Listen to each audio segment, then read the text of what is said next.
দর্শক, তেলের পাম্প এবং ডিপো পরিস্থিতি জানবো আমাদের সহকর্মীদের কাছ থেকে। শুরুতেই চলে যাচ্ছি চট্টগ্রামের সহকর্মী রোকন উদ্দিনের কাছে এবং রোকনের কাছ থেকে জেনে নিতে চাইবো, রোকন, পাম্পগুলোতে ট্যাগ অফিসার বসানোর সিদ্ধান্ত হয়েছে, এ বিষয়ে মালিক পক্ষদের প্রতিক্রিয়া জানতে পেরেছেন কিনা? এখন নগরীর গণিবেকারের সামনে একটি ফিলিং স্টেশন আছে। নিশ্চয়ই আমার পেছন দেখতে পাচ্ছেন যে দীর্ঘ একটি লাইন। এখানে কিন্তু মোটরসাইকেল আরোহী যারা রয়েছেন তারা কিন্তু একেবারে এই যে লাইনটি দেখতে পাচ্ছেন, এই লাইনটি কিন্তু একেবারে প্রায় 1.5 কিলোমিটার দূর থেকে এই লাইনটি কিন্তু এসেছে। চট্টগ্রামের বিভিন্ন আমরা পাম্প স্টেশনগুলো কিন্তু ঘুরে দেখেছি। সেখানে আমরা যেমনটি দেখেছি যে আসলে পাম্পগুলো বন্ধ রয়েছে, বেশ কয়েকটি পাম্প কিন্তু বন্ধ রয়েছে। শুরু থেকে আমরা দেখেছি এই পাম্পটি কিন্তু খোলা রয়েছে এবং এই পাম্পেই কিন্তু এই সবসময় দীর্ঘ সারি দেখা যায়। তবে এখানকার যে মালিকপক্ষ আছেন তারা যেমনটি বলছেন যে তাদের কিন্তু দৈনিক 27,000 লিটার কিন্তু এখানে অকটেনের প্রয়োজন হয়, কিন্তু সেই অকটেন তারা পাচ্ছেন কিন্তু প্রতিদিন 18,000 লিটার, যার কারণে কিন্তু এখানে অনেকজনকে আসলে তাদের যে 10টা থেকে রাত 10টা পর্যন্ত, যে সকাল 8টা থেকে রাত 10টা পর্যন্ত যে এই পাম্প খোলা রাখা হয় কিন্তু সেটি তারা রাখতে পারছেন না। আর সেই সময়ের আগে কিন্তু তাদের এই পাম্প কিন্তু বন্ধ করে দিতে হচ্ছে, যেহেতু তাদের জ্বালানি ফুরিয়ে যাচ্ছে। এবং তারা যেমনটি বলেছেন, গতকাল রাতে মালিক পক্ষ থেকে বলা হয়েছে আমাদেরকে একটু আগেই, তারা যেমনটি বলছেন গতকাল রাতে আসলে এই যে এখানে জ্বালানি ফুরিয়ে যাওয়ার কারণে কিন্তু অনেক মোটরসাইকেল আরোহীরা কিন্তু যারা বাইকাররা রয়েছেন তারা কিন্তু এখানে তেল না পাওয়ার কারণে কিন্তু এক প্রকার তাদেরকে অবরুদ্ধ করে রেখেছিলেন, সেই বিষয়টি কিন্তু তারা বলেছেন। এবং পরবর্তীতে পুলিশ প্রশাসন এসে কিন্তু তাদেরকে সেই অবরুদ্ধ অবস্থা থেকে কিন্তু উদ্ধার করেছিলেন, সেই বিষয়টি কিন্তু আসলে তারা বলছেন। আমরা দেখেছি যে এখানে যারা বাইকাররা রয়েছে, বিশেষ করে একটা একটা বিষয় আমরা লক্ষ্য করেছি যে আসলে এখানে শুধুমাত্র তাদের জীবিকার উপরও কিন্তু এর প্রভাব পড়েছে, এই যে সংকট সেটির, বিশেষ করে রাইড শেয়ারিং যারা করেন তাদের যে অর্থনৈতিক একটি পরিবেশ সেটির উপরও কিন্তু এই প্রভাবটি পড়েছেন। তারা যেহেতু তেল পাচ্ছেন না, যার কারণে তার রাইড শেয়ারিংও কিন্তু করতে পারছে না। তো চট্টগ্রাম থেকে এই ছিল আমার কাছে সর্বশেষ তথ্য। রঞ্জু। রোকন, আপনাকে ধন্যবাদ। দর্শক, আরও খবর জানবো তেলের পাম্পগুলোর পরিস্থিতি কি। নারায়ণগঞ্জের সহকর্মী রাশেদুল ইসলাম রাজু আমাদের সাথে যুক্ত আছেন এবং রাজুর কাছ থেকে জেনে নিতে চাইবো, রাজু, সব ডিপোতে বিজিবি মোতায়েন করা হয়েছে, নারায়ণগঞ্জে কি পরিস্থিতি জানাবেন?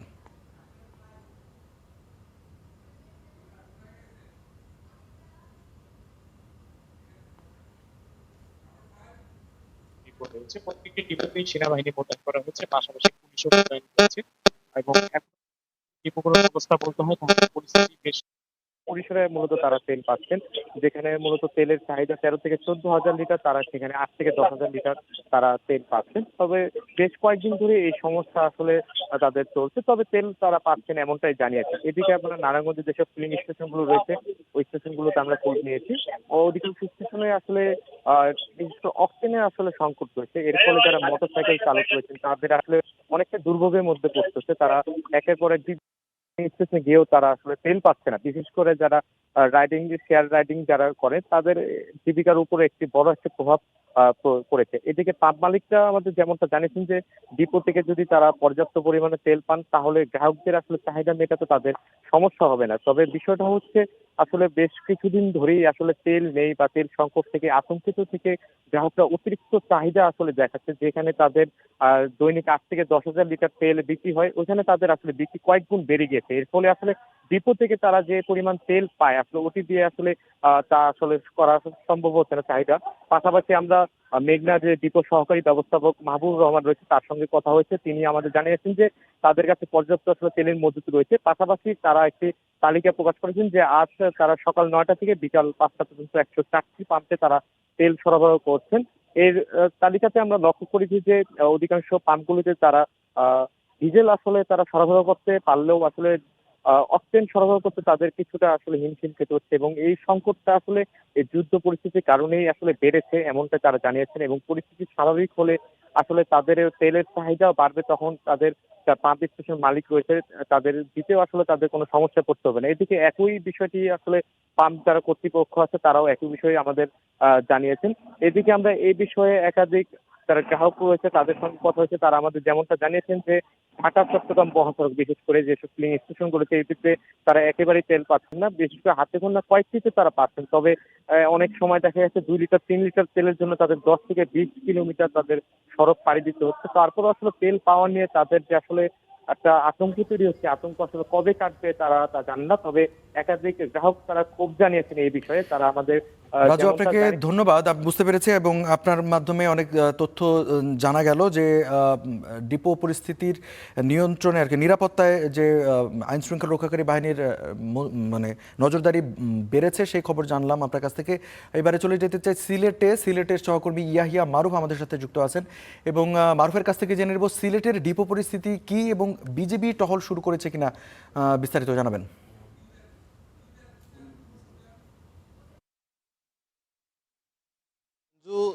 সিলেট সিলেটের দুটি ডিপো রয়েছে এবং এই দুটি ডিপো আর রেলওয়ের যে ওয়াগন সিস্টেম আছে সেই সিস্টেমের মাধ্যমে নির্ভর হচ্ছে সিলেটের জ্বালানি ব্যবস্থাপনা।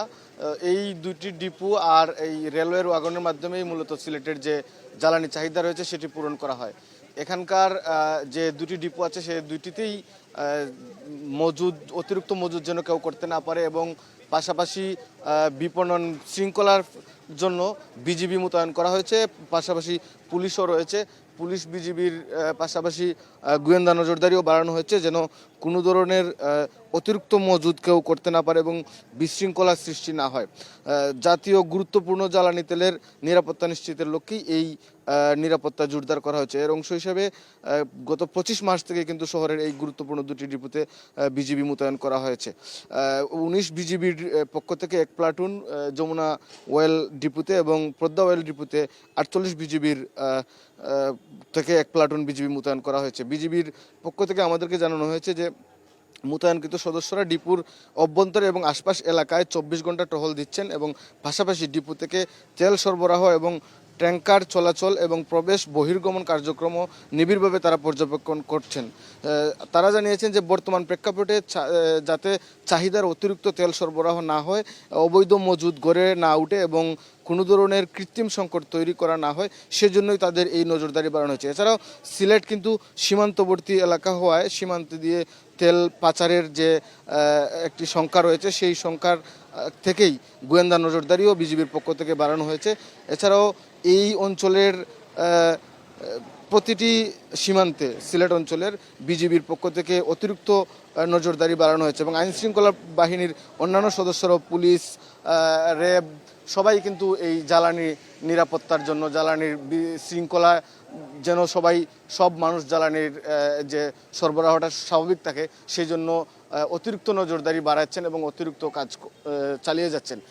আপনাকে যদি বলি যে সিলেটে 114টি পেট্রোল পাম্প রয়েছে। এই পাম্পগুলোর মধ্যে প্রায় 10 লাখেরও বেশি জ্বালানির চাহিদা রয়েছে। এর মধ্যে ডিজেল 7 লাখেরও অধিক ডিজেলের চাহিদা রয়েছে সিলেট বিভাগে। বাকি যে 3 লক্ষের মধ্যে 1 লাখ অকটেন, 2 লাখ পেট্রোলের চাহিদা রয়েছে। তো সেই চাহিদা কিন্তু পূরণ করা হয় এই পদ্মা ওয়েল ডিপো এবং যমুনা ওয়েল ডিপো এবং ওয়াগনের মাধ্যমে, রেলওয়ের ওয়াগনের মাধ্যমে যে জ্বালানি আসে চট্টগ্রাম থেকে সেই মাধ্যমে। এছাড়াও আমাদেরকে ব্যবসায়ীরা যেটা জানিয়েছেন যে তারা বিভিন্ন সময় ক্রাইসিস মুহূর্তে ভৈরব থেকে জ্বালানি সরবরাহ করে তারা এটা সরবরাহ করেন। এই ছিল আমার কাছে সিলেট থেকে সবশেষ। মারুফ, আপনাকে ধন্যবাদ।